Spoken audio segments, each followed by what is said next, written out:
गृह विभाग तय करेगा कि मुख्यमंत्री पद वही छोड़ेंगे कि अपने मन से नीतीश जी छोड़ेंगे। यही तो सवाल है कि जबरदस्ती कौन उनके पीछे मुख्यमंत्री से हटाना चाह रहे हैं। वैसे ही मुख्यमंत्री जी को बहुत लंबा सिक्योरिटी रहना है, कम से कम 5 साल तो वैसे ही मुख्यमंत्री रहने के बाद सुरक्षा रहती है। अभी इतना हाई तो बाप बाप क्यों, किस बात को लेकर? निशांत जी के बनने से जनता दल यू भी कम्पैक्ट रहेगा, वर्कर भी पूरे तरीके से निशांत जी के साथ खड़े हैं। निशांत जी के बनने से जनता दल यू भी कम्पैक्ट रहेगा, वर्कर भी पूरे तरीके से निशांत जी के साथ खड़े हैं।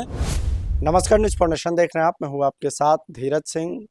नीतीश कुमार के मुख्यमंत्री पद छोड़ने के बाद उनकी सुरक्षा को और पुख्ता किया जाएगा। हमारे साथ हैं पूर्णिया से निर्दलीय सांसद पप्पू यादव जी।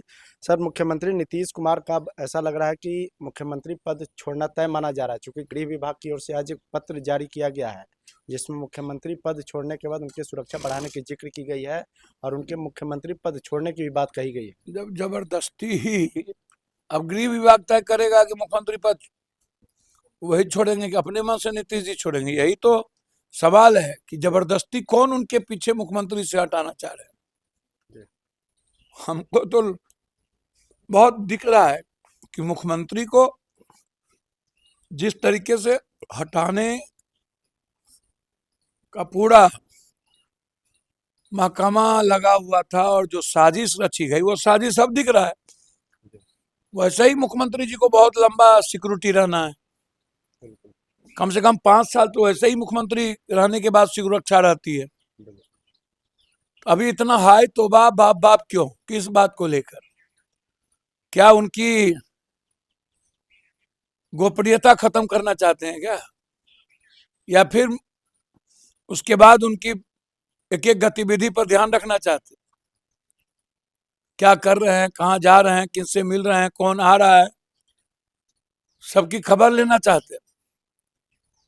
तब लग रहा है इसीलिए उनकी सुरक्षा बढ़ाई जाए। तो सुरक्षा बढ़ाने का, सुरक्षा तो है ही, मुख्यमंत्री अभी है ही। अब मुख्यमंत्री ना भी रहेंगे तो सुरक्षा अभी कहाँ उनको हटाने की बात हो रही है ना, कोई हटा सकता है। आप लोग लगातार कह रहे हैं कि जबरन उनको हटाया जा रहा है, लेकिन एनडीए के लोग तो लग रहा है लगातार को दिख तो रहा है, स्थिति तो यही दिख रही है। लेकिन एनडीए के लोग तो कह रहे हैं नीतीश कुमार ने स्वयं ट्वीट करके ये जानकारी दी थी। अब कौन ट्वीट कर रहा है तो हम नहीं बता सकते। ट्वीट कौन कर रहा है ये तो नीतीश जी ही बताएंगे, लेकिन जो ट्वीट था वो नीतीश जी के विचारों का और नीतीश जी के स्ट्रक्चर का वो ट्वीट नहीं था। अब आप लोगों की मांग क्या है, चूंकि नई सरकार के गठन की प्रक्रिया भी शुरू होगी आने वाले दिनों में? हमारी मांग काहे का रहेगा भैया, हमको कौन है न 3 में न 13 में।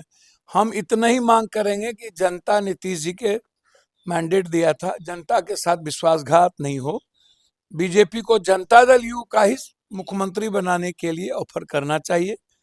इससे पॉलिटिकली बीजेपी को तो बहुत नुकसान है ही, साथ साथ आने वाले समय में एसटी एससी अत्यंत पिछड़ा और ओबीसी राजनीति को बहुत बड़ा असर पड़ेगा। जेडीयू की आप मुख्यमंत्री बनाने की बात कर रहे हैं, निशांत कुमार को मौका मिलना चाहिए। हम तो हमेशा कहते रहे हैं कि यदि कोई शालीन विनम्र व्यक्ति है जिसने बहुत नजदीक से 20 साल अपने पिता के सानिध्य में रह करके देखा है, और आज अपेक्षा भी बिहार की जनता करती है कि एक सरल विनम्र व्यक्ति हो जहां एग्रेशन ना हो, और जब जो सभी धर्मों के विचार और सभी जाति को साथ लेके चले, तो उसमें नए यूथ में मेरे ख्याल से निशांत जी अच्छे तरीके से पहल कर सकते हैं।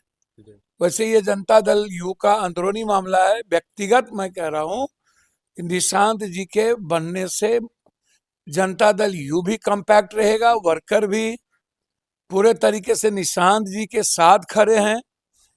एक भी जनता दल यू का वर्कर बीजेपी के पक्ष में नहीं है। आईपी गुप्ता ललन सिंह को भी कह रहे हैं कि वो भी मुख्यमंत्री बनने के दावेदार हैं। भैया, आईपी गुप्ता साहब की व्यक्तिगत अपनी राय होगी। बिहार में बीजेपी ही दुस्साहस कर सकती है किसी अन्य को बनाने की। जनता दल यू की राजनीति अत्यंत पिछड़ी ईबीसी एसटी एससी पर टिक रहती है, और जनता दल का अस्तित्व ही अत्यंत पिछड़ा ST SC से है।